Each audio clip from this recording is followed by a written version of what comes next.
My name is Echevarría. I was born in Brooklyn and raised in Bushwick and Hope Gardens on Gates Avenue. I grew up during the years when Bushwick was full of vacant lots, abandoned buildings, crime, and a lot of hard-working people and families, like mine, that were determined to survive it all. I attended St. Bridget's School. My parents worked hard to try and provide for us. They owned a bodega, and my mother worked as a home health aide. During summers, to stay on the right path, I worked for the Summer Youth Employment Program. This is the location of my first ever job, city job. I worked in the Summer Youth Employment Program, cleaning up Highland Park all summer, a team of about 20 kids. We kept the park clean. And I played baseball with the Brooklyn Bonnies and at John Jay High School. With baseball, I learned teamwork and how to stay focused on a goal. I went to college at NYU with the goal of learning how to fix the problems that impacted my community. My first job after college was in Bushwick as a community organizer with the East Brooklyn Congregations, also known as EBC. EBC was part of Sal Alinsky's community organizing network, the Industrial Areas Foundation.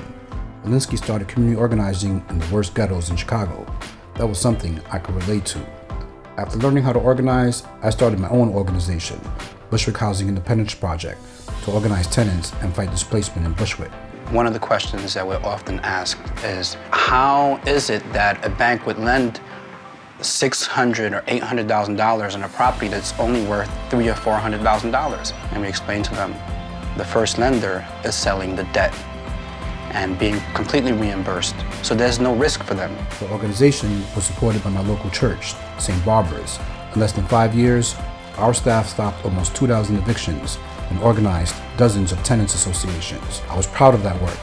Fighting for housing justice became my passion. During the 2007 financial crisis, I worked to stop foreclosures and to organize working class homeowners in Brooklyn and across the city with Changer. We had a great staff. We organized hundreds of homeowners and we stopped thousands of foreclosures. I was proud of that work too. Preserving affordable housing in New York City means taking on the corruption that plagues the city's leading housing agency, which is the Department of Housing Preservation and Development. Specifically the preservation stock, which is nearly 400,000 units of housing. And in that stock are the city's Mitchell-Lama housing and the HDFCs, which are the low-income co-ops. Both programs are plagued by corruption, fraud, and residents have made numerous complaints about these conditions that go unaddressed. I am here on Highland Boulevard in Cypress Hills today, working on outreach for the creation of the East New York Cease and Desist Zone, which would include Cypress Hills. We are gathering signatures from local residents, hoping to meet our 1,000 voices goal.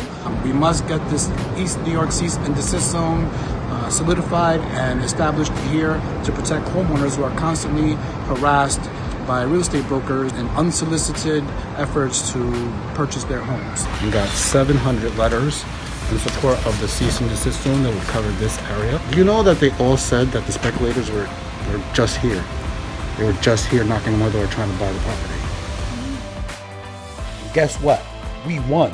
The East New York Cease and Desist Zone, the only cease and desist zone in all of Brooklyn, went into effect November 1st, 2020. It was approved by New York State. This neighborhood has been in the top 3 neighborhoods of highest rates of foreclosure consistently for the last 15 years in New York City, even after the subprime crisis.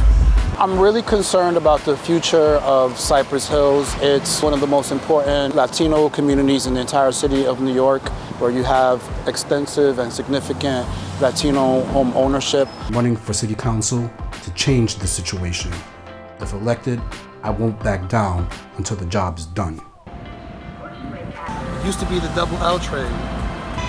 Now it's just the L.